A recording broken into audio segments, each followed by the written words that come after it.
10th UP board का model paper जो कि हमारा चित्रकला विषय का होगा। तो दोस्तों आपको पता है अभी कुछ दिनों पहले हमारी जो अर्धवार्षिक परीक्षा थी वो हुई थी, तो उससे कोई फ़र्क नहीं पड़ता दोस्तों कि जैसे आपके कहीं ठीक है, बट जो अब थोड़े दिनों बाद बोर्ड एग्ज़ाम होने वाले हैं, लगभग 3 महीने बचे हुए हैं, फिर फरवरी में हो जाएंगे। तो उसके लिए आपको पता है कि मॉडल पेपर करना कितना ज़रूरी होता है। तो इस वीडियो में हम करने वाले हैं मॉडल पेपर जो चित्रकला विषय का होगा, क्लास 10th का और यूपी बोर्ड का होगा। अगर दोस्तों आपको इस PDF का यानी ये जो पेपर है मैं करा रहा हूँ, अगर इसका PDF चाहिए तो ये आपको डिस्क्रिप्शन में मिल जाएगा। तो ठीक है, अपनी वीडियो स्टार्ट करते हैं। और मैं स्टार्ट करने से पहले बता दूं, अगर कोई आपका क्वेश्चन है या फिर डाउट है किसी भी सब्जेक्ट का, या फिर आप किसी भी क्लास के हो 6 से लेकर 10 तक की, तो आप मेरा नंबर है जो डिस्क्रिप्शन में दे दूँगा, आप उस पर व्हाट्सएप के ज़रिए अपना कोई भी प्रश्न भेज सकते हैं, जिसका मैं उससे अगले दिन वीडियो बनाकर यूट्यूब पे डाल दूँगा। आप देख सकते हैं उसका वीडियो सॉल्यूशन। तो चलिए दोस्तों करते हैं। तो दोस्तों हम बता दें कि जो पेपर स्टार्ट करने से पहले क्या होगा इसमें, तो इसमें आपको समय दिया गया होगा 3 घंटे 15 मिनट। जिसमें प्रारंभ के जो 15 मिनट होंगे उसमें आप अपने जो प्रश्न पत्र है उसको पढ़ेंगे, और इसका जो कुल पूर्णांक होगा वो होगा 17 अंक का। और आपको पता है कि इसमें एक OMR शीट दी गई होगी, जिसमें आप या तो प्रावैधिक कला के करोगे बहुविकल्पीय प्रश्न या फिर आलेखन कला के। दोस्तों एक नोट ये भी है कि अगर आपने बहुविकल्पीय प्रश्न प्रावैधिक कला के किए हैं तो फिर उसके बाद आपको जो व्याख्यात्मक खंड होगा या फिर जहाँ पे चित्र बनाते हैं उसमें आपको प्रावैधिक कला के ही जो प्रश्न दिए गए हैं वही करने हैं। कुछ लोग ऐसा भी करते हैं कि जैसे आपने बहुविकल्पीय आपको लग रहे हैं सरल प्रावैधिक कला के, फिर अगले खंड में आपने क्या किया कि प्रावैधिक कला तो कर दिया, फिर अगले खंड में आपने आलेखन कला के चित्र बनाई। फिर दोस्तों ये अच्छा नहीं रहता, इससे आपके नंबर कट भी सकते हैं और कटेंगे। तो चलिए आज हम करते हैं प्रावैधिक कला के 20 बहुविकल्पीय प्रश्न। अगर आपको आलेखन कला के भी 20 बहुविकल्पीय प्रश्नों की वीडियो चाहिए तो आप कमेंट कर देना, हम बना देंगे। तो चलिए देखते हैं। तो दोस्तों सबसे पहला त्रिभुज का प्रत्येक कोण कितने अंश का होता है, तो आपको पता होना चाहिए समबाहु त्रिभुज क्या होता है। समबाहु त्रिभुज कुछ इस आकृति का होता है, रुकिए मैं बना देता हूँ। कुछ ऐसा होता है जिसकी जो तीनों भुजाएं होती हैं वो बराबर होती हैं, क्योंकि इसके नाम में ही छिपा हुआ है समबाहु, यानी जिसकी समान बाहु यानी भुजाएं होती हैं। और इसकी एक खासियत ये भी है कि इसके जो आमने सामने की जो जो कोण होते हैं तीनों, वो तीनों बराबर होते हैं और एक ही माप के होते हैं यानी।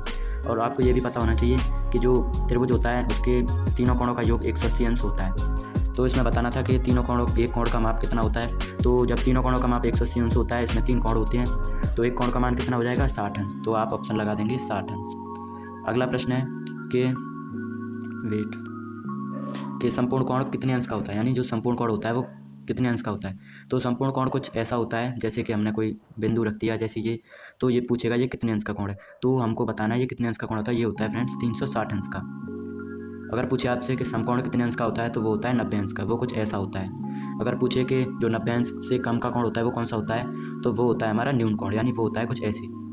अगर पूछे कि अधिक कोण कैसा होता है तो अधिक कोण होता है हमारा कुछ ऐसे। तो चलिए अगला प्रश्न देखते हैं। इसका उत्तर हो जाएगा हमारा ए यानी कि का 360 डिग्री। इसमें पूछ रहा है कि समकोण कितने अंश का होता है। तो आपको पता होगा कि समकोण जो होता है, मैंने अभी बताया कि समकोण जो होता है वो होता है 90 डिग्री का। कितने अंश का होता है 90 अंश का। अब अगले प्रश्न की ओर देखते हैं। इसमें कह रहा है जो वर्ग होता है उसका प्रत्येक कोण कितने अंश का होता है। वर्ग आपको पता होना चाहिए कैसा होता है। वर्ग होता है कुछ ऐसा, सॉरी अच्छा सा बना देता हूँ मैं, रुको।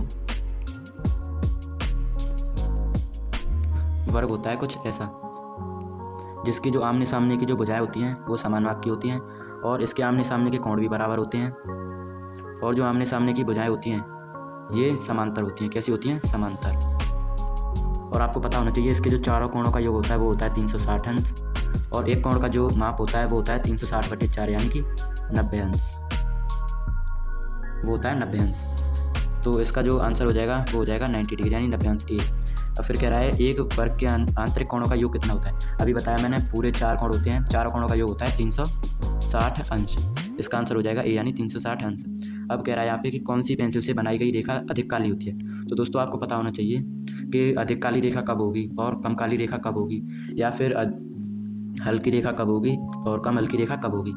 तो बता दूं मैं, अगर ये जो पेंसिल होती हैं जो कोण में होती हैं, तो आपको बता दें कि जो H में होती हैं वो कम काली होती हैं, और जो B होती हैं वो ज़्यादा काली होती हैं। B मानी ब्लैक, ब्लैक यानी काला, यानी B में जितने अंक अधिक होंगे, B के आगे जितने अंक अधिक लगे होंगे, जैसे कि 2B है, यहाँ पे 2B है, और होता है यहाँ पे 3B या होता है यहाँ पे 4B। तो ये इसकी पावर को दर्शाता है इस तरह से जो अंक होता है, तो ये इसकी पावर को दर्शाता है। यानी कि अगर पूछे कि अधिक काली रेखा कब होगी, तो आपको देखना है कि कहाँ पे B है, और B के आगे बड़ा वाला जो अंक होता है उसी B को लेते हैं। तो इसमें काली रेखा किससे होगी, बी से। बी क्या है इसमें, ए, यानी कि 2B आंसर हो जाएगा इसका। कितना हो जाएगा, 2B। चलिए अगला देखते हैं। इसमें कह रहा है कि जो वर्ग होता है उस कहाँ है, ये जो कह रहा है वर्ग की चारों भुजाओं की माप क्या होती है। यहाँ पे गलत लिखा हुआ है, वर्ग के चारों भुजाओं की माप क्या होती है। तो आपको पता होना चाहिए, अभी मैंने बताया कि वर्ग जो होता है वो कुछ ऐसा होता है जिसकी चारों जो साइड होती हैं वो समान माप की होती हैं और जिसके चारों कोण भी समान माप के होते हैं 90 डिग्री के, और कुल कोणों का योग होता है वो होता है 360 अंश। यानी कि यहाँ पे पहला ही ऑप्शन है, चारों भुजाएं बराबर। चलिए अगला प्रश्न देखते हैं, 8 वाला। इसमें कह रहा है कि मापनी में पहले बड़े मुख्य भाग लिखा जाता है। यानी कि जो मापनी होती है उसमें पहले बड़े मुख्य भाग क्या लिखा जाता है। तो उसमें 1 लिखा जाता है या 0 लिखा जाता है, या 1 लिखा जाता है, या फिर 6 लिखा जाता है, या कोई भी अंक लिख सकते हैं। तो आपको पता होना चाहिए जो मापनी होती है उसमें बड़े जो भाग होता है उसमें हम कोई सा भी अंक लिख सकते हैं। चलिए अगला प्रश्न देखते हैं। इसमें कह रहा है कि 1 मीटर में कितने सेंटीमीटर होते हैं। 1 मीटर में कितने सेंटीमीटर होते हैं। तो आपको मैं एक ट्रिक बता दूं। तो एक ट्रिक होती है कि मिली सेंटी MCD MDH किलोमीटर। ये आपको एक ट्रिक है, इसे याद कर लेना। ये होता है MCD MDH किलोमीटर। M से होता है मिली, C से होता है सेंटी, D से होता है डेसी, M से होता है मीटर, D से होता है डेका, और H से होता है हेक्टो, और K से होता है किलो, K से होता है किलो। और ये जो मीटर वीटर है ये हम बाद में लगाते हैं। तो इसका जो आंसर हो जाएगा वो हो जाएगा 1 मीटर में कितने सेंटीमीटर होते हैं। तो मीटर कहाँ है यहाँ पे, हमारा ये रहा। तो 1 मीटर में सेंटीमीटर पूछ रहा है। अगर हम ऊपर की तरफ जाते हैं, जितने स्टेप ऊपर की तरफ जाएंगे उतनी बार हम 10 का गुणा करते हैं। किसका गुणा करते हैं, 10 का। अगर हम मीटर से और डेसीमीटर में पूछते हैं तो कितना होता है हमारा 10 डेसीमीटर। अब हम पूछ रहे हैं कि सेंटीमीटर। तो सेंटीमीटर के लिए हम 2 स्टेप आगे जा रहे हैं। तो 2 स्टेप आगे जा रहे हैं तो हम इसमें 2 बार 10 का गुणा करेंगे। तो 1 में अगर 2 बार हम 10 का गुणा करेंगे तो हमारे पास आएगा 100। यानी कि जो 1 मीटर होता है उसमें 100 सेंटीमीटर होते हैं। इसे हम टिक कर देते हैं। आगे हमारा प्रश्न है कि वृत्त का आकार कैसा होता है। तो आपको पता होना चाहिए वृत्त का आकार कैसा होता है। वृत्त होता है हमारा गोलाकार का, जो कि मैं बना देता हूँ आपके लिए। वृत्त होता है कुछ ऐसा जिसमें एक केंद्र होता है जो इसके बीचों बीच होता है, जिससे इसकी जो परिधि होती है उसकी उस तक की लंबाई जो होती है वो होती है हमारी त्रिज्या। त्रिज्या को कहते हैं वृत्त के केंद्र से परिधि तक की लंबाई। तो इसमें वृत्त कैसा है, ऐसा ही तो होता है। और दोस्तों आपको बता दूं कि ये जो वृत्त होता है इसमें जो यहाँ पे कोण बनता है वो बनता है 360 अंश का। कितने अंश का बनता है, 360 अंश का। तो इसमें आकृति कैसी है, ये रही ए वाली, कि ये जो 0 यानी ओ सा लग रहा है, ये हमारा आंसर। चलिए दूसरा देखते हैं। इसमें कह रहा है कि निम्नलिखित में से कौन सा आयताकार आकार है। यानी कि इनमें से कौन सा आकार आयताकार है। तो आयत कैसा होता है, आयत होता है दोस्तों ऐसा। ये मैं बना देता हूँ। आयत होता है कुछ ऐसा। इसकी क्या विशेषता होती है, इसकी विशेषता होती है इसके जो चारों कोण होते हैं वो हमारे 90 अंश के होते हैं, यानी समकोण होते हैं। और इसके जो आमने सामने की भुजाएं होती हैं वो बराबर होती हैं। और आमने सामने की भुजाएं बराबर तो बराबर होती हैं, इसके अलावा ये भी होता है ये समांतर होती हैं एक दूसरे के। यानी जैसे ये जो भुजा है वो इस भुजा के समांतर होगी, ये जो भुजा है ये इस भुजा के समांतर होगी। तो इसमें आयत कौन सा दिख रहा है, मैंने कैसी आकृति बनाई है, ये वाली ग जो है। तो इसका जो आंसर हो जाएगा वो हो जाएगा ग। चलिए अगला प्रश्न देखते हैं। अगला प्रश्न है हमारा, इनमें से कौन सा त्रिभुजाकार है। त्रिभुज बताना है हमें। तो त्रिभुज कैसा होता है, देखते हैं। त्रिभुज होता है दोस्तों हमारा कुछ ऐसा, यानी कि जो इसमें पहला उत्तर है उसमें दिया भी है, ऐसा ही होता है। तो अब मैं इसकी जो कुछ प्रॉपर्टी है वो बता दूं। तो त्रिभुज मेनली हमारे 6 टाइप के होते हैं जो 2 तरीके से विभाजित किए जाते हैं। एक तो होता है भुजाओं के यानी साइड के अकॉर्डिंग, और एक होता है एंगल यानी कोण के अकॉर्डिंग।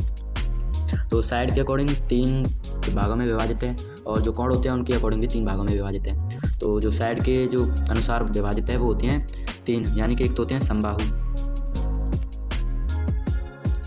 समबाहु, एक होते हैं विषमबाहु, और तीसरा होता है हमारा समद्विबाहु।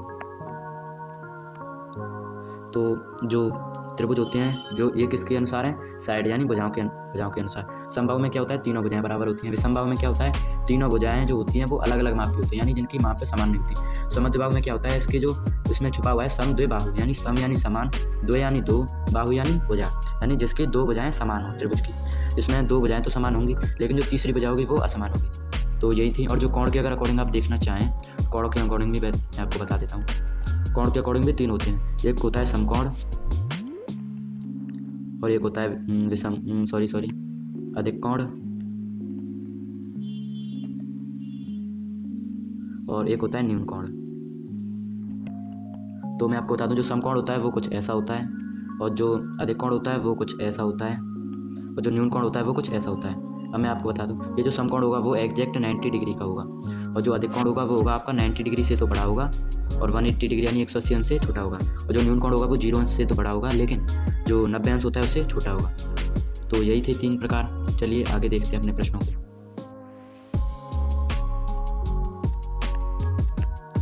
तो हमारा इसका जो उत्तर हो जाएगा वो क्या हो जाएगा, चलिए आगे प्रश्न देखते हैं। आगे हमारा 13वां, रेखा किसे कहते हैं। तो मैं आपको बता दूं, रेखा जो होती है वो जैसे हमने कोई 2 बिंदु ले लिए, तो 2 बिंदु ले लिए, उसमें क्या होता है कि 2 बिंदुओं के बीच की न्यूनतम दूरी, 2 बिंदु है हमारी ये, इनके बीच की न्यूनतम दूरी को हम क्या कहेंगे, रेखा।